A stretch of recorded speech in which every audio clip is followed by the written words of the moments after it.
नमस्ते, म डाक्टर दिपेन्द्र कार्की, मधुमेह थाइरोइड तथा हर्मोन रोग विशेषज्ञ डाक्टर।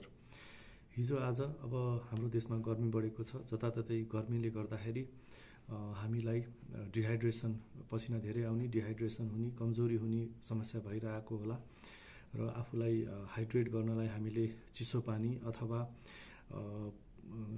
फ्रुट पसलहरूमा, रोडको साइडहरूमा देखिरहेको छौँ होला उखुको रस अथवा अन्य कुनै फलफुलको रस हामीले अत्यधिक मात्रामा युज भइरहेको देखिरहेछौँ।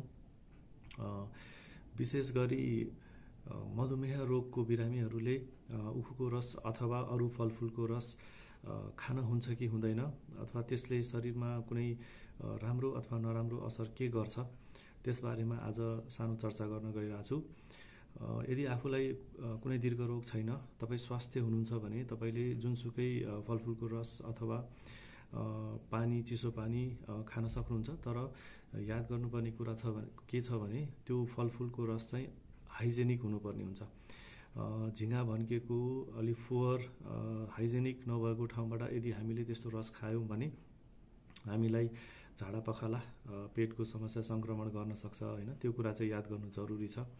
तर अब मधुमेह रोग लागेको अथवा डायबिटिज भएको बिरामीहरूको बारेमा कुरा गर्दाखेरि फलफुलको जुस, स्पेसली अहिले गर्मीको सिजनमा उखुको जुस जताततै हामीले देखिरहेछौँ।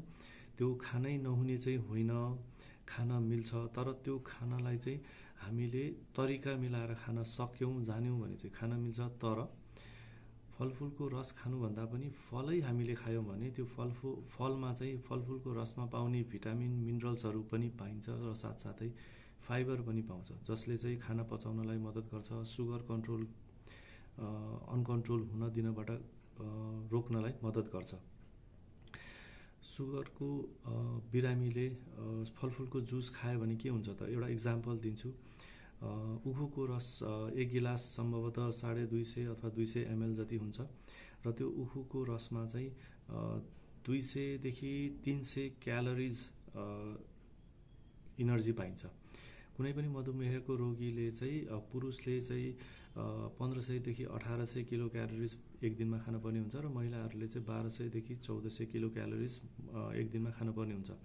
त्यस कारणले यदि हामीले नर्मली खानेकुराहरू पनि खाइरहेछौँ होइन, बिहान नास्ता, दिउँसो खाना, फेरि खाजा, फेरि खाना, त्यसरी खाइरहेछौँ र सँगसँगै नियमित रूपमा अथवा डेली गर्मीको सिजन लाग्यो भनेर इनर्जी चाहिन्छ अथवा आफूलाई हाइड्रेट गर्नुपर्छ भनेर यदि फलफुलको जुस पनि नियमित रूपमा खाने गऱ्यौँ भने हाम्रो शरीरलाई चाहिने क्यालोरिजभन्दा बढी क्यालोरिज हामीले खाइरहेको हुन्छौँ, जसको कारणले चाहिँ सुगर बढ्न सक्छ। त्यस कारणले अहिलेको गर्मीको सिजनमा कहिलेकाहीँ, अब महिनामा 1-2 दिन तपाईँलाई खान मन लाग्छ भने खान सक्नुहुन्छ। तर डेली जस्तो अथवा नियमित रूपमा चाहिँ फलफुलको जुस चाहिँ सकेसम्म सेवन नगरौँ, किनभने त्यसले क्यालोरिज बढाउँछ। त्यसमा राम्रो कुरा छ अवश्य पनि, तर राम्रो कुरा सँगसँगै सुगरको रोगी अथवा मधुमेहको रोगीको लागि चाहिँ हामीले सुगर कन्ट्रोल गर्नुपर्ने हुन्छ। त्यस कारणले त्यसमा चाहिँ क्यालोरिज बढी हुने भएको भएर त्यो थोरै खाँदा पनि हामीलाई 24 घन्टाको क्यालोरिजभन्दा बढी हामीले समग्र रूपमा सबै खानेकुरा सँगसँगै फलफुलको जुस खायौँ भने चाहिने भन्दा बढी क्यालोरिज हुने गर्छ र जसको कारणले सुगर फेरि हामीले कन्ट्रोल गर्नलाई गाह्रो हुन्छ। त्यस कारणले मेरो सल्लाह चाहिँ बरु फलै खाउँ होइन। एक दिनमा 150 ग्राम जतिको फल खान सकिन्छ। त्यसमा फलमा हुने रस पनि हुन्छ र फाइबर पनि हुन्छ। त्यसबाट हामीले पर्याप्त मात्रामा भिटामिन, मिनरल्सहरू प्राप्त गर्छौँ र सँगसँगै फाइबर पनि प्राप्त गर्छौँ। त्यसकारण बरु फलै खाने, जुस चाहिँ सकेसम्म हामीले मधुमेहको रोगीहरूले चाहिँ सेवन नगरेको राम्रो।